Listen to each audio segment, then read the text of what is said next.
À 7h42 sur BFM Business et sur RMC Live. Ne dites plus Nicolas, mais Maison Nicolas. 474 boutiques en France, 300 millions d'euros avec une boîte toujours rentable qui change de nom et d'identité visuelle. Cathy Collard-Gégère, bonjour. Vous êtes la directrice générale donc désormais de Maison Nicolas. C'est votre œuvre, ce changement de nom. Qu'est-ce que ça va changer concrètement ? Bien, en fait, c'était pour rendre visible effectivement à nos clients le nouveau positionnement de la marque. Donc, ce qui va changer, c'est qu'on va accompagner tous les moments de convivialité de nos clients.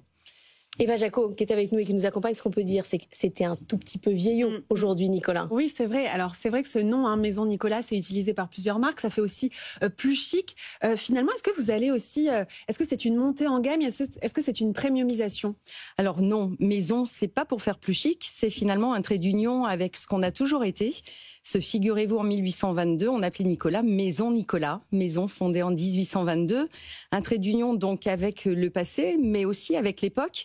On est une maison, vous êtes accueillis chez Nicolas dans une cave où il y a un caviste qui vous accueille comme un autre, qui partage une histoire, qui partage un bon vin avec vous. Et puis la maison, quand les temps sont difficiles, c'est aussi ce qui rassure. Donc c'est plutôt effectivement l'accueil chaleureux, l'expérience qu'on veut mettre au cœur de la relation avec nos clients. Premiumisation, non, parce que vous faites très attention au prix. D'ailleurs, vous avez déjà baissé des prix sur des références. C'était essentiel pour coller à la demande des clients. Alors c'est une opération très éphémère qui a été opérée avant mon arrivée finalement. Donc oui, il y a un besoin d'accompagner la baisse du pouvoir d'achat et puis certainement de recaler dans le marché un certain nombre de produits. Mais vous savez, on est capable de faire le grand écart. Chez Nicolas, c'est les petites récoltes à 5 € et puis on est capable aussi de vendre des pépites exceptionnelles à plus de 20 000 €. Plus de 20 000 € dans un Nicolas, ça existe en boutique? Et bien sûr, sous clé. Rendez-vous à la Madeleine, vous verrez le caveau est exceptionnel. C'est vrai que l'objectif de ces baisses des prix, c'était faire revenir les consommateurs, les clients en magasin. Est-ce que ça a marché quand même? Vous visiez 5% de plus. Mais écoutez, c'est effectivement l'objectif qu'on a à travers le plan de transformation que j'initie, aller chercher 5% de clients supplémentaires.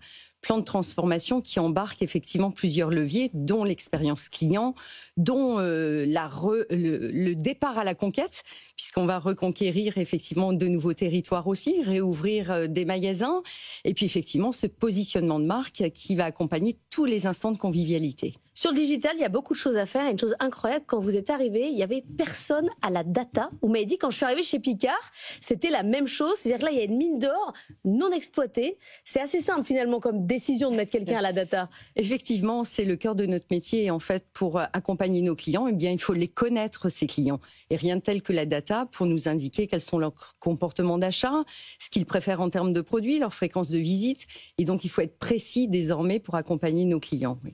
Eva. Il y a cette question aussi sur les références, 3000 références. Qu'est-ce que vous allez changer? C'est vrai qu'on voit beaucoup plus de bière, on voit du low alcool aussi. Est-ce que ça, c'est des références qui vont rentrer chez vous? Oui, absolument. On va avoir de vraies actions sur le changement de gamme. Donc, vous parliez du sans-alcool. 32% des clients aujourd'hui en consomment. C'est 4 points de plus que l'année passée. Donc, c'est un marché qu'on veut préempter, sur lequel on veut être référent. Et d'ailleurs, on aura le lancement de notre propre gamme, Nicolas, dès le mois de janvier. Donc, je vous l'annonce en termes de scoop. Et donc, c'est vraiment le marché sur lequel on veut être référent. Pareil pour la bière. C'est un marché qui a pris 10 points en 15 ans. Et donc, il est important d'accompagner ces nouvelles tendances de consommation. Mais aussi sur les formats. Il y a des produits, vous savez que 71% des foyers français sont composés d'1 à 2 personnes.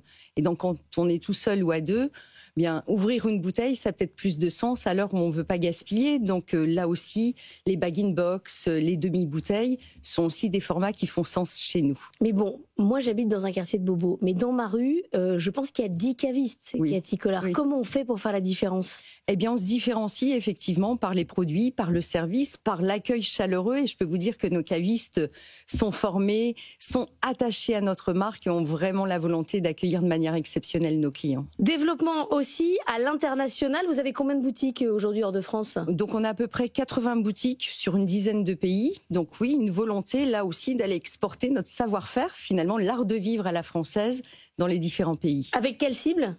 Avec quelle cible? Là aussi, c'est à peu près une vingtaine, je dirais, de magasins par an, sous le mode franchise. Donc vous savez qu'à l'international, on a des filiales en propre. la Suisse et l'Angleterre. Et le reste de nos pays sont adressés via des franchises. Justement, la franchise, vous n'avez pas beaucoup de magasins en franchise. C'est quelques-uns parmi l'ensemble de vos magasins. C'est pas le modèle que vous privilégiez aujourd'hui. On voit quand même que c'est le modèle de la grande distribution. Vous, c'est pas le vôtre. Écoutez, jusqu'alors, ce sont des succursales avec nos cavistes. Et effectivement, on a 7 franchisés. On s'interdit rien. Il y a des territoires ça peut changer. Bien sûr, il y a des territoires qu'on va aller explorer. Effectivement, peut-être la franchise aura plus de sens. Mais en tout cas, aujourd'hui, on a privilégié les succursales avec nos cavistes. Oui. Eva. Il y avait une idée comme quoi les cavistes habitaient en général au-dessus des Nicolas. C'est toujours vrai, ça? Non, pas forcément au-dessus, mais en tout cas, on les accompagne effectivement sur le logement ou une indemnité de logement. Oui, ça fait partie du statut de nos cavistes. 6 mois que vous êtes arrivé chez Nicolas, ça fait déjà beaucoup de changements. Vous étiez donc chez Picard auparavant. Qu'est-ce que vous avez gardé de Picard? Quand même enseigne préférée des Français, avec parfois une compète avec Decathlon, mais quand même enseigne très marquante. Qu'est-ce que vous avez pris de Picard pour ramener chez Nicolas? Picard, tout comme Nicolas, ce sont des très belles marques patrimoniales françaises qui avaient finalement besoin de renouer avec leurs lettres de noblesse. Donc finalement, on s'adresse au même client final. Donc reprendre les fondamentaux du business, satisfaire le client, comprendre effectivement ce qu'il vit, comment évoluent les nouvelles tendances.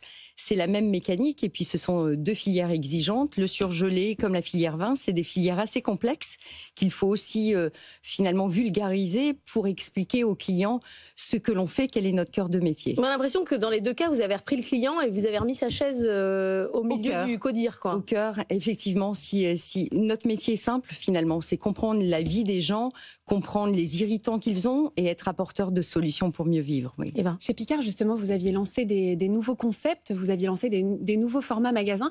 Est-ce que ça avait marché, ça? Je me souviens d'un concept à Chaville, notamment, qui misait tout sur la proximité. Oui, alors à l'époque, oui. Maintenant, je connais pas les décisions que prennent Picard à l'heure actuelle et puis je n'ai surtout pas à les commenter. Oui.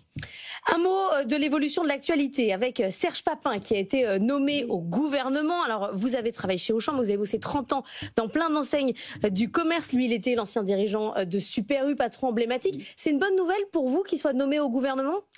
Serge Papin, que je connais bien, qui est un grand professionnel effectivement de la distribution, et puis je suis sûre qu'il aura à cœur de faire valoir son expertise, donc on lui fait confiance. Mais pour vous, c'est une bonne nouvelle, c'est-à-dire qu'on prenne quelqu'un du CA, on le dit monsieur pouvoir d'achat, quoi. Oui, et puis qu'on prenne quelqu'un effectivement qui connaisse notre métier, qui a à cœur de le faire valoir, je pense que c'est une bonne chose, donc on lui fait confiance. Un grand merci Cathy Collard d'être venue ce matin dans la matinale de l'économie.